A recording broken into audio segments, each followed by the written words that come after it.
സമസ്ത കേരളം പീവോ. അങ്ങനെ അവന്റെ ശവക്കുഴി അവൻ തന്നെ തോന്നി.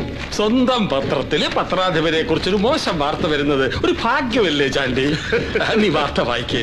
ഇളയപ്പൻ കേട്ടെങ്കിൽ കോരി തരിക്കട്ടെ. ഒളിസേവ PK പ്രഭാകരൻ പിടിയിൽ. സൽസ്വഭാവി ആദർശവാനായ രാഷ്ട്രീയ പ്രവർത്തകൻ, ജനക്ഷേമ തൽപരനായ പഞ്ചായത്ത് മെമ്പർ തുടങ്ങിയ കുപ്രചരണങ്ങളിലൂടെ ജനങ്ങളുടെ കണ്ണിൽ പൊടിയിട്ട് നടന്ന കള്ളനും കപട സദാചാരവാദിയും സർവോപരി വ്യഭിചാരിയും കാമവെറിയനുമായ ചാരൻ PK പ്രഭാകരന്റെ പരസ്ത്രീ സംഗമം നാട്ടുകാർ കയ്യോടെ പിടിച്ചു. ആരാ വാർത്ത എഴുതിയത്? ഞാനാ. എന്താളേപ്പ? ഒന്നുമില്ല. അല്ലെങ്കിൽ ഇത്രയും വൃത്തിയിട്ട ഭാഷ വരില്ല. നന്നായിട്ടുണ്ട്. ബാക്കി വായിക്കാം. ലൈംഗിക വേണ്ട. കേട്ട വാർത്ത മധുരം, കേൾക്കാത്തത് ഇരട്ടി മധുരം എന്നല്ലേ? ആ ഇരട്ടി മധുരം അവിടെ തന്നെ ഇരുന്നോട്ടെ. ഇത് നാട്ടുകാർക്കും പത്രക്കാർക്കും വേഗം ഒത്തിച്ചു കൊടുക്കണം. എറണാകുളത്തും തിരുവനന്തപുരത്തും ഇങ്ങനെ ഇരുന്ന് നമസ്കാരം എന്ന് വാർത്ത വായിക്കുന്ന ന്യൂസ് റീഡർ മാറി ഇതെടുത്തിട്ട് പെരിക്കിയാൽ പിന്നെന്തായിരിക്കും അവന്റെ സ്ഥിതി? അവൻ ഇപ്പോഴേ മരിച്ചു. ഇനിയും കുത്തിക്കൊല്ലണോ? അതിപ്പോ വേണം. ഇത്രയെങ്കിലും ചെയ്തില്ലെങ്കിൽ പിന്നെ ഞാനായിരുന്നിട്ട് കാര്യമില്ല. മെമ്പർ പ്രഭാകരൻ പിടിയിൽ, പഞ്ചായത്ത് മെമ്പർ പിടിയിൽ, ഒളിസേവ. എന്നാൽ ഈ പ്രഭാകരൻ വീന്ദ്രൻ തന്നെയാ അല്ല നായരെ? ശരി. ജീവിതകാലം മുഴുവൻ ഒരു സ്റ്റെപ്പിനെ അങ്ങോട്ട് കടക്കാന്ന് വെച്ചാൽ ചില്ലറ കളിയാണ്. പെണ്ണുമണിയൻ പ്രഭാകരനെ പരാജയപ്പെടുത്തുക. അടിച്ചു പൊളിക്കണം.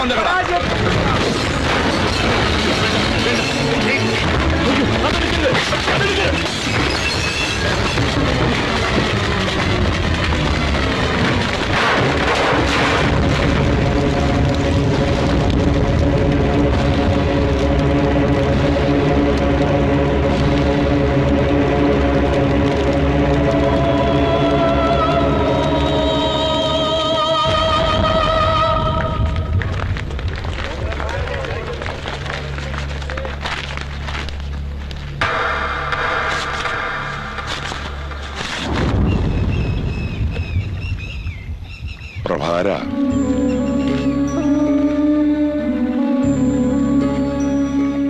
ഒരാഴ്ചത്തെ പരോളിന് വന്നതാ. അപ്പോഴാ തന്റെ കഥകളൊക്കെ അറിഞ്ഞത്. അക്ഷരം കൂട്ടി പറഞ്ഞ നാളല്ലേ? ഇനി മാഷിന്റെ പഴി കൂടിയേ കേൾക്കേണ്ടതുള്ളൂ. എനിക്ക് വേണ്ടി കുറ്റമേറ്റെടുത്ത് ജയിലിൽ പോയത് വെറുതെ മാഷെ. ഏൽപ്പിച്ചതൊന്നും പൂർത്തിയാക്കാൻ എനിക്ക് കഴിഞ്ഞില്ല. വീട്ടുകാരുടെയും നാട്ടുകാരുടെയും മുമ്പിലൊക്കെ തോക്കാം. പക്ഷെ സ്വന്തം മനസ്സിന്റെ മുമ്പിൽ തോറ്റാൽ പിന്നൊരാൾ ജീവിച്ചിരിക്കുന്നതിൽ അർത്ഥമില്ല. നിന്റെ സമരത്തിന്റെ വഴിയൊന്ന് മാറ്റേണ്ട സമയമായി പ്രഭാര. നേരിന്റെ രാഷ്ട്രീയം ഇല്ലാതാകുമ്പോ നിലവിലുള്ള രാഷ്ട്രീയത്തിന്റെ നേരെന്താണെന്ന് കണ്ടെത്തണം. ആ നേരിന്റെ അർത്ഥം പുതിയ കാലത്ത് ചതിയെന്നാണെങ്കിൽ അത് തിരിച്ചു പ്രയോഗിക്കാനും നാം മടിക്കേണ്ടതില്ല.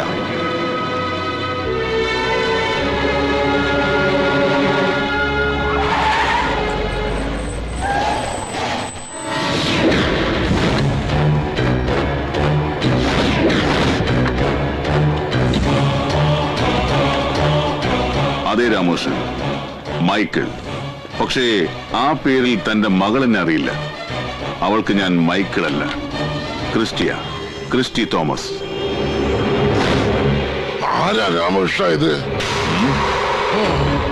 എന്റെ കയ്യിൽ ഉണ്ടായിരുന്നത് മുഴുവൻ നിനക്കും നിന്റെ പപ്പയ്ക്കും തന്നിട്ടല്ലേ ഞാൻ ഇങ്ങോട്ട് പോകുന്നത്? എന്റെ രാമകൃഷ്ണ, തന്നു തീർക്കാവുന്ന ബാധ്യതയാണോ താൻ ഉണ്ടാക്കി വെച്ചത്? പലിശ മാത്രം കണക്കൂട്ടിയാൽ തന്നെ താൻ തന്നത് മതിയാവോടോ? ഇനി ഈ വീടും പറമ്പും മാത്രമേ എന്റെ കയ്യിലുള്ളൂ. ദയവ് ചെയ്ത് എന്നെ ഉപദ്രവിക്കരുത്. തീർച്ചയായും മുതലായും പലിശയായുമുള്ള സകല ബാധ്യതകളും ഞാൻ അവസാനിപ്പിക്കാം. പക്ഷെ തന്റെ മകളെ എനിക്ക് വിട്ടുതരണം. അവളെ വിളിക്കേ പ്ലീസ്.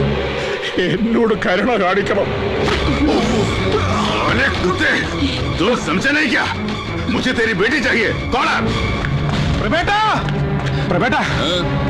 ആ ക്രിസ്റ്റിയില്ലേ, അവൻ രഞ്ജിനിയെ കൊണ്ടുവന്നു പറഞ്ഞ തറവാട്ടിലേക്ക് കുറെ ആൾക്കാരുമായിട്ട് പോയിട്ടുണ്ട്.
വെട്ടുപലിശയ്ക്ക് കാശെടുത്തിട്ട് മക്കളുടെ സ്കൂൾ ഫീസ് അടക്കുകയും അമ്മയ്ക്ക് കുഴമ്പ് മേടിക്കുകയും ചെയ്യുന്നവരാ നമ്മൾ മലയാളികള്.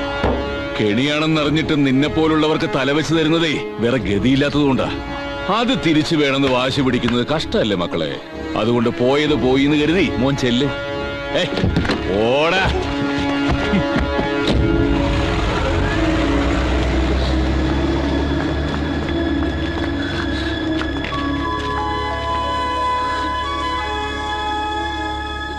കുറച്ചുനാള് ഞാനൊരു വിഡ്ഢിവേഷം കിട്ടി.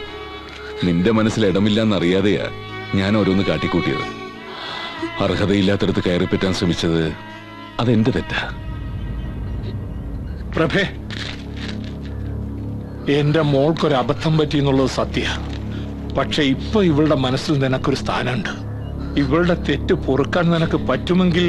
ഏയ്, അത് ശരിയാവില്ല.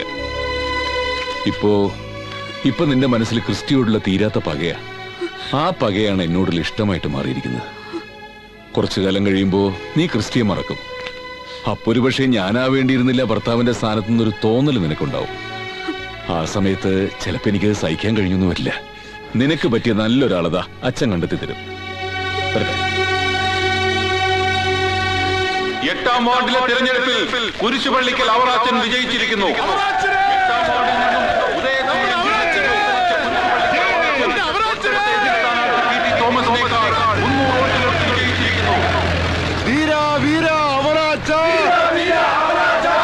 ലക്ഷം ലക്ഷം പിന്നാലെ അവറാച്ചൻ സിന്ദാബാദ്, അവറാച്ചൻ സിന്ദാബാദ്.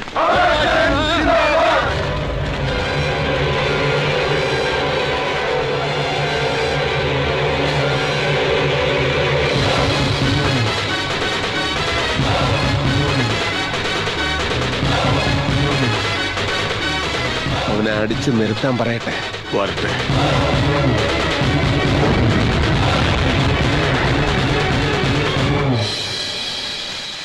ചാണ്ടി മാല ഇടാനാണ് വന്നത്. അയ്യോ സോറി.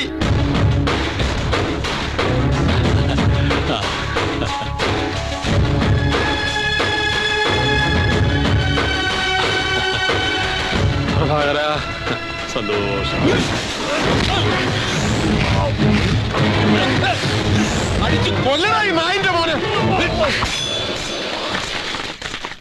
ഒറ്റൊരുത്തിനെടുക്കരുത്. എനിക്ക് നഷ്ടപ്പെടാൻ ഒന്നുമില്ല. പക്ഷേ നിങ്ങളിൽ ഒരാളിനെ തൊടുന്നതിന് മുമ്പ് ഞാനിവന്റെ കഥ കഴിച്ചിരിക്കും. അയ്യോ, ആരും എടുക്കരുത്. എന്നെ വിടു പ്രഭാര. എന്റെ അച്ഛൻ മാത്രമേ ഗാന്ധിയനായിരുന്നുള്ളൂ. മുത്തച്ഛൻ INA സുഭാഷ് ചന്ദ്രബോസിന്റെ കൂടെയായിരുന്നു. ഗതികെട്ട പ്രഭാകരൻ അഹിംസ വിടും അവറാച്ച. ആരും വരരുത്. എന്നെ വിടു പ്രഭാര. എല്ലാ കാലത്തും എന്നെ കൊടുക്കാനുള്ള തന്ത്രങ്ങളും മെനഞ്ഞു നടന്നവനാ താൻ. ആ തന്നെ അവസാനിപ്പിക്കേണ്ടത് ഈ ജനങ്ങളുടെ മുമ്പിൽ വെച്ച് തന്നെയാ. എന്നെയും എന്റെ അനുജത്തെയും ചേർത്താ താൻ കഥകൾ മെനഞ്ഞത്. അത് ഈ നാട്ടുകാരെ കൊണ്ട് വിശ്വസിപ്പിക്കാൻ താൻ കളിച്ച നാടകം എന്തായിരുന്നുവെന്ന് ഇവിടെ വെച്ച് പറയണം. വേണ്ട വേണ്ട. ഈ കള്ള നായന്റെ മോനെ എല്ലാത്തിനും കാരണം സത്യം എന്താണെന്ന് തുറന്നു പറയണം. അവനെന്തിനാ ഇയാള് പറയും? പറയടാ. പറയാം. ഈ നുണക്കഥ ഉണ്ടാക്കിയത് ഞാനാ. ആ പെൺകുട്ടിയും പ്രഭാകരനുമായി ഒന്നുമില്ല. സത്യം സത്യം.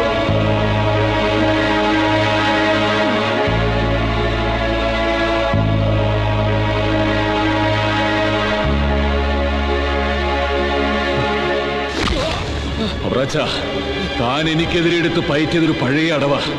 എന്നിട്ടും താൻ തന്നെ അതിൽ വിജയിക്കുകയും ചെയ്തു. താൻ പറഞ്ഞത് മുഴുവൻ ഈ നാട്ടുകാരെ വിശ്വസിക്കുകയും ചെയ്തു. അതവരുടെ വിധി. അതുകൊണ്ട് തനിക്ക് തരാനുള്ളത് തന്നേ പറ്റൂ.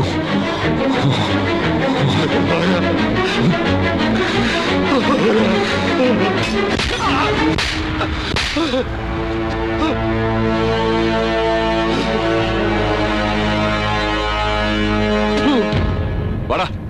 PK പ്രഭാകരൻ സിന്ദാബാദ്. ഇലക്ഷൻ വീണ്ടും നടത്തുക. തെരഞ്ഞെടുപ്പ് ക്യാൻസൽ ചെയ്യുക. ഇലക്ഷൻ വീണ്ടും നടത്തുക. PK പ്രഭാകരൻ സിന്ദാബാദ്. PK പ്രഭാകരൻ സിന്ദാബാദ്. വേണ്ട.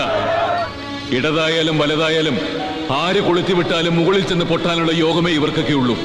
മുൻപിൽ നിന്ന് വിളിച്ചു കൊടുക്കുന്ന മുദ്രാവാക്യങ്ങൾ ഏറ്റുവിളിക്കാൻ മാത്രം വിധിക്കപ്പെട്ടവരാണ് ഇവരൊക്കെ. അവരുടെ തെരഞ്ഞെടുക്കപ്പെട്ടവനായിട്ട് എനിക്ക് ഒരു പദവിയിലും എത്തണ്ട. എപ്പോഴും എല്ലാവർക്കും എന്നെ വേണമെന്നുള്ളത് എന്റെ മിഥ്യാധാരണയായിരുന്നു.